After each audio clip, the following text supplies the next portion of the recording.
What is up, everybody? Welcome into Shout at Buffalo Football Podcast on this Wednesday, November 12th. The Staple Show is in your life here as it's been a very tumultuous, busy week in Bills Mafia land on the heels of the big loss to the Miami Dolphins. I feel like, we're going to get into the energy down at One Bills Drive today. Obviously, a lot of moving parts. We're going to cover the two new additions to the Bills roster on the practice squad. Maybe get into some guys that can maybe make their season debut, maybe in Gabe Davis. We'll see where he's at. And then also where TJ Sanders is at as he ramps things back up here. A lot to get to on this episode. Welcome in, Ryan Talbot. How are you? I'm doing great. Yeah, a lot of moving parts, a lot of pieces maybe coming back this week, some new faces. So maybe this is exactly what the Bills need, being down so many men due to injury. All right, let's start off with the new today's edition. And the Bills go out and they sign to the practice squad Morgan Fox, 31-year-old defensive lineman, can play the edge, can play a little bit on the inside. I caught up with him after practice today. We'll get to that in a minute. To me, this feels like it's interesting to see how the roster construction's gone over the last couple of days because they bring in Kingsley Jonathan last week, somebody they're very familiar with, somebody that's played on this defensive line before. They bring in Fox on a workout on Tuesday and turn around 3 days later, sign him, released Kingsley Jonathan. The big thing going around on social media is this is a guy that played the Michael Hoyt role in LA before Michael Hoyt. Fox was an undrafted free agent there from 16 to 20. Hoyt landed with that team in 2020 and played there for a few seasons. The interesting piece about this, Ryan, is that Fox has been on the couch since August 23rd. And I talked to him after practice today. He had a bad preseason, a bad training camp. The Falcons decided to lean into their young defensive line. They spent 2 first-round draft picks at edge rusher, so it wasn't really surprising for him to move on. The surprising part to me was that he's sitting here in November without a team, and he's had no tryouts, right? He didn't get any calls. He's been waiting. He's been training. And so the Bills were the first one to kind of pick up the phone and see where he's at. And he jumped on a plane on Monday, worked out on Tuesday, signed on Tuesday, and then practiced today. What are your impressions of this addition, and what do you think the ceiling is for his potential impact? Yeah, so first and foremost, I thought it was bizarre that he really hadn't drawn much interest elsewhere in this league because he's been a productive player, getting after the quarterback, the versatility. The preseason was not good in Atlanta. In Atlanta, as you mentioned, drafted 2 young guys that they really wanted to get on the field. They have a lot of youth on that defense that they would rather kind of let them take their lumps and learn and grow as players. So totally understood that decision. They had signed him to a 2-year deal before being released. So clearly they thought he had a role on that team when they initially signed him. It wasn't a 1-year. Let's see if this guy has anything left in the tank. He's a good player. So the fact that he was sitting around is the thing that's most bizarre to me. In terms of the fit, it's Michael Hoyt light. He played the role already before. He's not going to be as effective as Hoyt, who, as you saw in that game and a half or 7 quarters, whatever you want to call it, was making an impact for this team. But for a defensive line that is completely beat up here in Buffalo, he's going to make an impact off the edge. He's going to help on the inside. There is going to be an opportunity for him to play pretty quickly here once he gets up to speed. It's another guy to add into the mix, and without Landon Jackson for the foreseeable future, I think to me, you bring him in here to see what it looks like. You know what you have in Kingsley Jonathan. He's played for the Texans and the Jets last year. Wasn't able to hang on with either of them. So if something doesn't work out here, you can kind of always go back to that well. He had plenty of opportunities to make it on the 53 and never really did. I want to kind of, put the expectations at a reasonable level for this guy. I mean, Michael Hoyt was brought in, spent the entire offseason program learning the system. The Bills were in on Hoyt last year. So, this is something that when he was a restricted free agent, they were starting to kind of figure out, how do we get this guy into our building? This past offseason, they even knew about the 6-game suspension before they even entered into free agency. So this was a guy and a skill set that they really wanted in their building. And over the course of the summer, we talked so much about what Hoyt's meant to them in terms of calling the defense on third down, right? Getting guys lined up in the right spot. There's so much more than that went into what Hoyt was for this defense. But in terms of just going out there and being a presence, like especially on the interior on third downs, a guy that's done it at a high level. And like some of the clips that have gone around, like he played with Joey Bosa in LA for a couple years in the Chargers. And there's a couple of clips where they rushed really well together. I'll be interested to hear what Joey Bosa has to say about Fox maybe tomorrow. But in terms of just throwing a dart after striking out on whatever kind of moves they wanted to do on the D line, we know about the Quinnen Williams conversations. We don't know how much else they did their due diligence at the trade deadline. This is somebody that at the very least moves the needle, and it's an intriguing addition. It's a great dart to have, essentially, in terms of what's out there right now. In the role that you envisioned Michael Hoyt to play, you're not going to get much better than Fox on your practice squad because of what he's already done. As you mentioned, playing that role already, has a relationship with Bosa. They've had success together. There's a lot of, boxes that he checks for this team. Now, he needs to get up to speed. He needs to prove himself that the summer and the preseason that he had was a fluke, or maybe just wasn't a good fit in Atlanta. But as soon as he can do that, I think he can come up to this main roster and take over the DN4 role from Javon Solomon. That's no knock on Solomon. It's just that Fox is a much better fit in terms of his size, his profile, what he's done in his career to that Michael Hoyt role. And I also think like Solomon will benefit from somebody else being in the mix. Like if you could kind of unleash Solomon for 15 snaps a game in different kinds of packages and responsibilities, I think you get excited about that if you're the Bills defensive line coach. But I think the biggest news of the day for me on this D line, more so than the Fox edition, and we'll get to TJ Sanders a little later in the show, is that AJ Epinesa, full participant in practice today, trending in the right direction towards returning this week against the Bucs. They're going to need him. Bucky Irving, it appears, was back at practice for the Buccaneers this week. This is a team that an offense in Tampa Bay, when it's working, is really good in both the pass game and the run game. And so getting Epinesa back is going to be absolutely monstrous for this unit. And we'll see where Joey Bosa is. Sean talked about how hard it was for him to go out and play with that club on his hand. It's hard to tackle. It's hard to be as effective as you were. The better that gets, and he's able to maybe play without that at some point in the near future, that's going to help a lot too. And he was still effective with a giant club on. That just shows you how good of a player he is, that he could disrupt and he could get pressures and made some plays with essentially one hand in that game. So he's still going to play a role, but obviously you want to limit his snap count until that hand is better. Epinesa is a huge boost to this D line. I do feel like, myself included, he's someone that we take for granted because maybe he's not a 10 sack guy, but he does so many things so well, setting the edge, finishing with 5 to 8 sacks per year. It feels like, batting balls, creating interceptions. He does so much so well. So he is going to be a vital part to this D line. As for Bucky Irving, I know he was spotted today at the beginning of the week, though. Tampa's head coach said he's not anticipating Irving in this game or Chris Godwin. That can change, obviously. I think that he might need a 1 week ramp up, so the Bills might be lucky to avoid Bucky, who, when healthy, is a very, very talented back. Thank you so much for watching, making us a part of your week on this Wednesday. A bunch more to get into. We have a couple of really great episodes early in the week. We got one more coming up tomorrow morning. I am taping an episode of the podcast with former Buffalo Bills offensive lineman John Feliciano, who has his own podcast now, has obviously been on the record this week saying that he thinks a reunion with Brian Daboll and the Bills could be in the cards at some point. He knows all parties very well. It'd be interesting to get his thoughts on this, what's going on with the Bills this year, the Daboll scenarios, and everything else. It'll be a fun episode, so stay tuned for that. All right, the other addition for the Bills on the practice squad, Mecole Hardman, 3-time Super Bowl champion, has made big plays in the playoffs.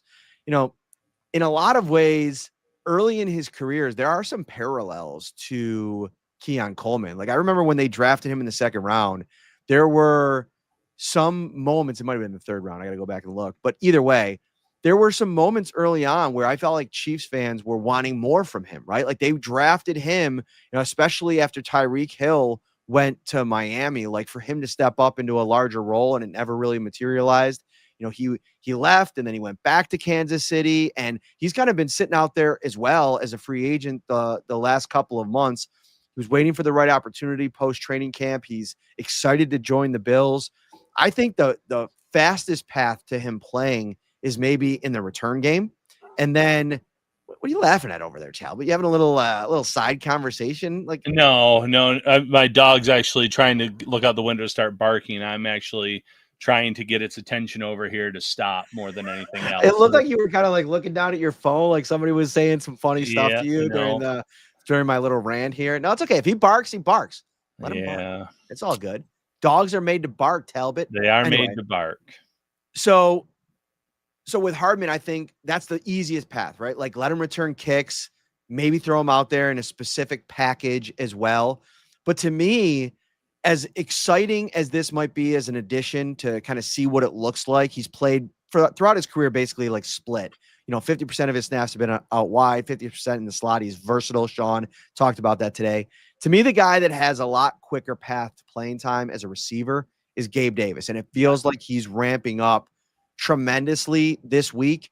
I was watching him during individual drills today, and he's out there like leading that group. Like people forget this is a former captain on this team. And I know that his signing was met with some eye rolls, and like it felt like, going back to the well, but he's had a lot of success in this offense, 27 career touchdowns with Josh Allen. And I think that, this passing game needs some juice. And I think that at the very least, you could say over the course of Gabe Davis's career, he's at times brought a level of juice. And I'll be very interested to see if he does get the green light this week, if they elevate him, if they play him, what that means for the passing game, but what that also could mean for Keon Coleman. Yeah, so it's funny. I think maybe it's because the panic level of Bills fans. I've had more people ask me about Gabe Davis this week than I can recall since he rejoined the team. Hey, how's he looking? Is he going to be out there soon? And I predicted. I said I think this is the week that he plays. So whether I'm right or wrong, whether you're right or wrong, we'll kind of wait and see on that. But it does feel like a type of player that could give this offense a spark. We know he has chemistry with Josh Allen. He can kind of play that X role that Keon Coleman has been very inconsistent at playing. So I think it is looming, and I think this week is the time for it to happen if it's going to happen here in the near future. For Mecole Hardman, I think there's a path for him to getting elevated in the near future from the practice squad. And it's if this return game keeps looking the way that it does. It has not been explosive. They have not had many good plays. And I know Bills fans are sitting there saying, well, there's Brandon Cotterington. He's inactive every week. It's probably going to continue to be that way. He doesn't bring anything on a defensive perspective playing cornerback. You're not going to throw him out there to cover anyone.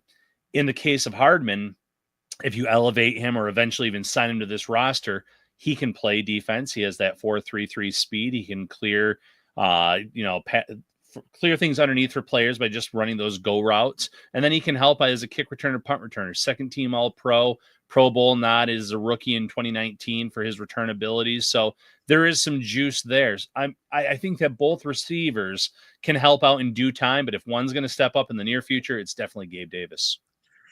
For Hardman, like, I mentioned it already, like that he's had a very like sporadically impactful career. Like, I mean, you think about some of the big plays he's made in the playoffs. That one touchdown in the Super Bowl is obviously the one that comes to mind.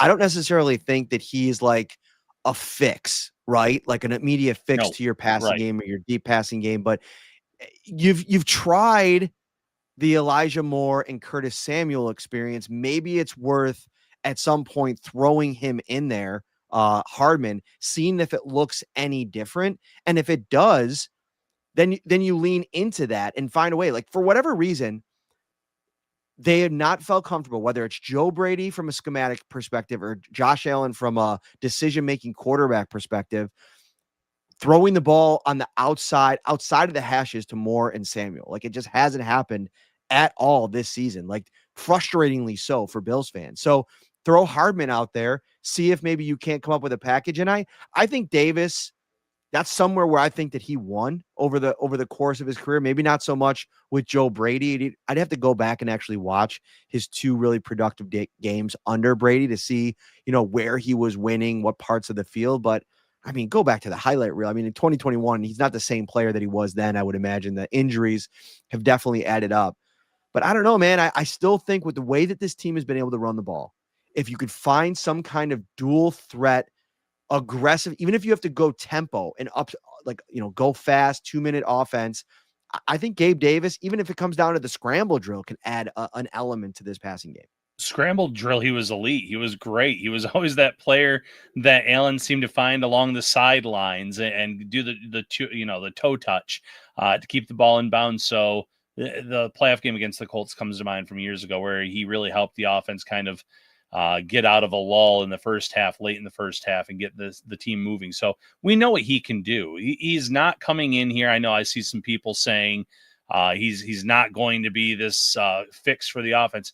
Well, no, you're not going to get someone that all of a sudden makes this team go like it was Josh Allen of yesteryear with the way that they were throwing the ball with ease all over the field. But it's going to help.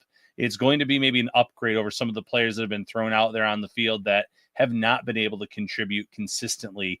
Get some of these players off the field that are only catching maybe 1 ball a week or not even 1 ball a week on average. So he's going to provide some sort of boost at minimum. I brought up TJ Sanders there, and I want to get to that in a minute. Let's get into the rest of this injury report really quickly before we get to Sanders. And I thought one of the really interesting additions today was Khalil Shakir, who was in a red non-contact jersey, was listed as limited in practice today. He looked like he was in good spirits. It was a ribs injury, popped up during the game. But it's worthwhile noting that that's something that he's dealing with. We've had a couple of limited practice participants over the last couple of weeks that have gone through the week of practices and haven't been available. If he's not available, that becomes very, very interesting for how the Bills will deploy things without Dalton Kincaid, who's listed as week to week, didn't practice today. He was also in good spirits in the locker room, so that's a good side. Sometimes you don't see guys around when they're dealing with a week to week style type of injury. So maybe that means that he'll be back sooner rather than later. We'll track that and continue to look at that. But the big news too, receiver Josh Palmer looks like he's trending to return this week. And that's going to be, I think, really huge for whatever they do with the other receiver positions. We talk so much about the other 4 guys that are kind of in the mix, including now Hardman and Davis. To me, getting Josh Palmer back can maybe settle a lot of what has ailed the Bills since he's been out. And it's, 2 plays, but those 2 plays against Atlanta where he caught the ball downfield for a huge gain. And then the play that he was injured, it was another big gainer. You were starting to see some chemistry develop between he and Allen, the big play threat that, again, will help out with the underneath stuff. Going back and rewatching that Miami game, not only did they sell out the run, I mentioned this on our show yesterday, they were just pretty much, playing in an umbrella saying, okay, we know you're going to dink and dunk it, and we're going to be right there to tackle. Those yards after the catch aren't going to happen today for the most part. And it worked for them. So you add, some of these guys off the practice squad that we already mentioned potentially, but especially Joshua Palmer, where he started to show his ability there. That can be a big boost to this passing offense. If you want to do a big boost around the house to your Christmas experience, get over to Tops Friendly Markets, because it is Christmas bonus, which means hop aboard the Savings Express. Toot toot, as it is a season to save on groceries and all your other holiday gifts. Christmas bonus at Tops will help you save $10 at all your other favorite stores and restaurants. With over 20 gift cards to choose from, there's something for everyone on your list. And don't forget, treat yourself to some extra savings too. Save on great gifts like toys and games from GameStop or Toys R Us at Macy's, things for your home from Lowe's, that big screen TV you want from Best Buy, and so much more just by shopping at Tops. All right. TJ Sanders, caught up with him after practice today, asked him how he's feeling. This is what he said. Just put you in, you're good? Yeah, 100%. How did it feel out there, your first full practice, just going through it and putting some pressure on the knee? Good. Honestly, it kind of surprised me. I've been doing kind of indie the last couple of days, just trying to get back into the flow of things. And it wasn't dealing with anything then, but, coming out here full speed, I was surprised at how good I felt, actually. TJ, last week. That's big news. That's big Dude. news for a guy that's been on injured reserve, hasn't practiced in a while. One of the other things he was talking about earlier in the interview was just what this has allowed him to do is step away, take a deep breath, go back and really invest some time in watching those first 4 games that he played in. What was he doing well? What maybe is something that he wants to work on? And it's just, even in his answer, he basically said, like, it looked like a young kid out there trying to figure things out and getting better, building week to week. And I think there's a real chance for him to come out and be impactful, from the start. If he's ready to go this weekend, there's a big role waiting for him. Without Ed Oliver out there, I know it's going to be Ogunjobi and Walker, and Daquan Jones is getting ramped up more. Again, Fedarian Mathis, he's now injured, so I don't expect him to play this weekend. But that could be the big 4. If TJ Sanders is ready to go, probably 30 to 40% of the snaps wait for him, and a chance to really make a splash here, depending on what the Bills do, getting him back, getting Epenesa back, and then allowing Javon Solomon to kind of slot back down where you want him. And Sean McDermott threw around a lot of praise for Javon Solomon today. Like, I didn't notice him much against the Miami Dolphins, but they said he did a phenomenal job with everything they asked him to do in that game. So, I still think that they believe in Solomon, but I'm very excited to see what it looks like with TJ Sanders if he's able to go this weekend. And Sanders, it comes down to consistency. The flashes were there early in the year. It just wasn't happening enough. There were times he was swallowed up on plays, pushed back, and looking like a young kid, as he mentioned. But there was also those plays where he beat his guy immediately and was in the backfield. And maybe it was a quick throw. Maybe it was a run the other direction, whatever the case may be. But there were some times where he was right there getting some pressures too. So he had some success, some level of success. And while you never want to be off the field due to injury, sometimes young guys benefit from that, being able to watch and learn in that regard. So I'm excited to see what it looks like when he comes back here for his second stint in his rookie year. And do we see more flashes? I think the opportunities will be there in that limited role where the pressure's not as much on him if he's playing 30% of the snaps and he's behind some veterans and obviously a fellow rookie who's really having an impact here in Deon Walker. Let's go to the linebacker position. Limited today, Terrell Bernard with the ankle. And by the way, like, I wasn't at his media availability. I was talking to somebody else during that. But what I heard about it is, not wanting to use maybe the ankle injury as an excuse, but I don't know if he's close to 100% right now. Right. I think the drop off in production from Terrell Bernard, and we've been hard on him on the show, and I think rightfully so, and I think it's fair, and I think he knows he's not playing to the level that he has in the past, but I think that that's definitely probably a part of it. And I think if you're hurt to that level, and I know the Bills have been banged up, and now Dorian Williams is back on the injury report as well, and that probably was baked into why we didn't see him a ton last week as Matt Milano struggled. He's dealing with a groin injury now. It's these soft tissue injuries, man. They're compiling every week. This could be a week with Shaq Thompson limited with the hamstring coming back from that. If he's good to go, I think dialing Bernard back and letting him rest that ankle, maybe this week and then next week on a short week against Houston, give him the long kind of mini bye to try to get that thing right, because there's no point in continuing to run him out there if he can't go. You don't forget how to play football, and he looks like a completely different player this year. It's hard to watch, in fact, and it's been ugly, and that's why you and I have been so hard on him, because the Bills are throwing him out there, and when he does, it looks really bad. Missed tackles, not being able to use his athleticism to the same extent that he has in years past. Clearly working through something, whether it's the ankle or whatever the case may be. So you're right. The best solution for that is to give him some rest and let him get back to at least close to 100%. The problem is it's been a rotating door at linebacker because of injuries. Matt Milano's missed time. Shaq Thompson has missed time.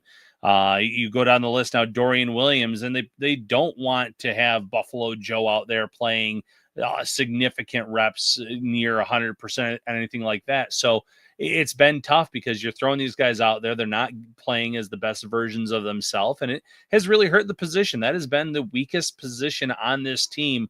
If you're looking from week 1 to now in terms of the level of play, you're getting better safety play now. You're getting some better cornerback play, especially with Hairston in there. I know he was beaten for a long touchdown, but 2 interceptions in 2 weeks is pretty impressive.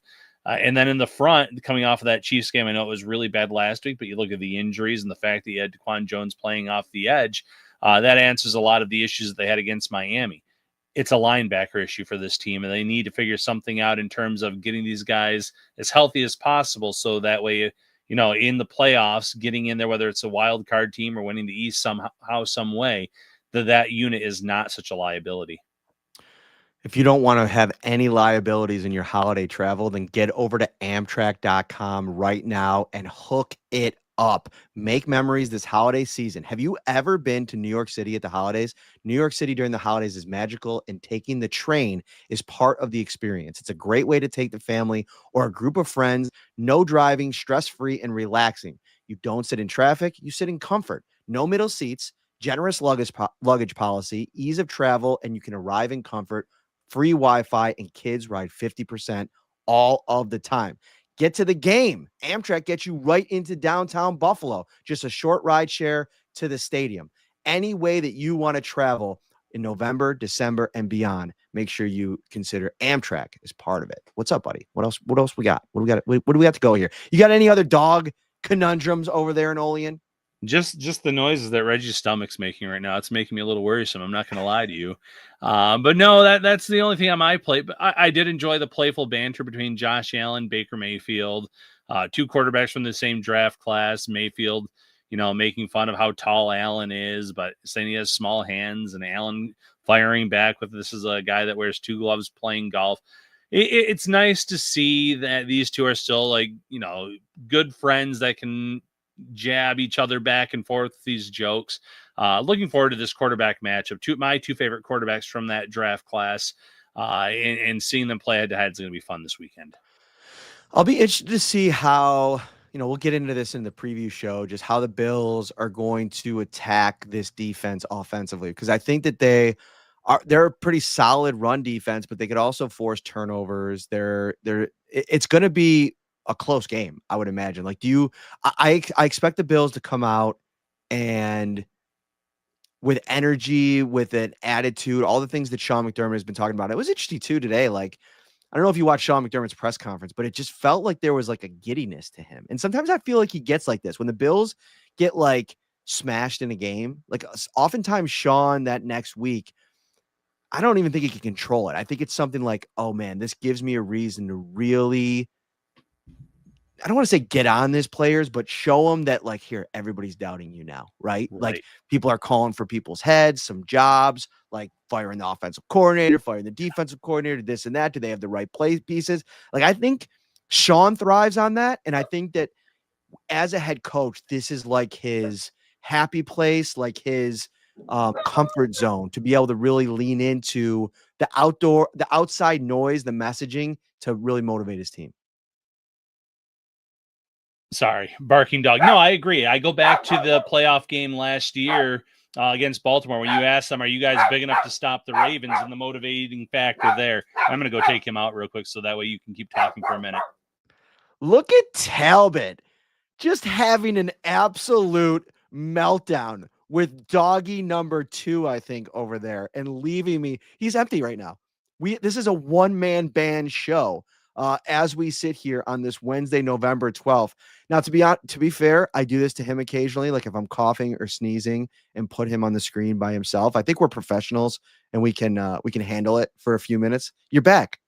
Yep, he's out in the rain until this show's over. He can go to the bathroom and bark out there. All right, finish your thought. Finishing my thought, I do agree, though, back to what you said about Sean McDermott.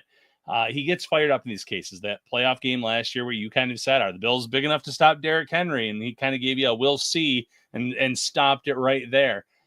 He likes these moments. And don't get me wrong. I think he would much rather have had the Bills defeat Miami last week and be riding a 3-game win streak post-bye than getting smacked around in a 30-13 defeat and coming into this game. But he's motivated to show that this defense can play a lot better, and that, the stamp of approval he keeps giving Joe Brady, that Brady can come out here and put together a good game plan for the offense.